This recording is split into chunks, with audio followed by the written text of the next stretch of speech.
rest of the story. It was the usual Tuesday morning conference in the boardroom of the London Sunday Times. And as usual, there sat Ian. On this particular Tuesday morning, however, something was wrong. Ian, ordinarily animated and involved, stared blankly down at the chairman's desk. The topics which had always most interested him now apparently did not interest him at all.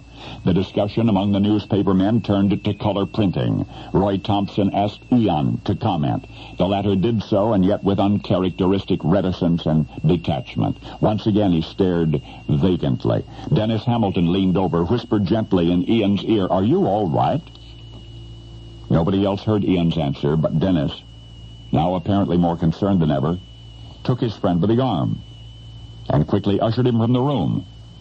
And Ian thereafter was admitted to the London clinic, and there was no question about it, the doctor said. Dennis Hamilton's prompt intervention had saved his friend's life. For all the while Ian was sitting at that meeting, seemingly dazed, he was having a major heart attack. This is the rest of the story. Recuperation was slow and tedious for Ian. He felt unfortunate for the many restrictions now placed on his heretofore cavalier lifestyle, but he was lucky to be alive at all. So he did not complain about having to quit smoking, although considering his excess in that habit, it must have been an arduous process. Then one day, while Ian was still recovering in the clinic, he received a parcel from a friend. It was a copy of Beatrix Potter's Squirrel Nutkin, the children's book. With nothing to do that afternoon, Ian read it. And except for the illustrations, he did not like it. He disliked it so much, in fact, that he took it as a personal challenge. He decided to write a children's book of his own. He decided to put it together the right way.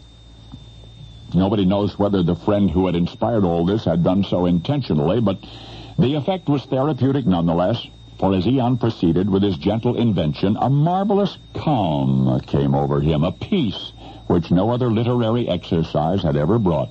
Day after day, Ian pored happily over his children's tale, and when completed, it was published, and when published, it stole its way into the hearts of youngsters all over the world.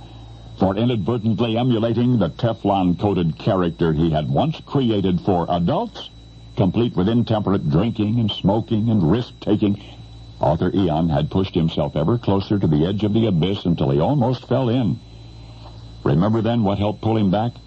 A delightful little book, later translated to the big screen by Walt Disney, the children's classic, Chitty Chitty Bang Bang, which incredibly flowed from the same pen that wrought the most daring, the most death-defying, the most dangerous hero in the history of fictional espionage.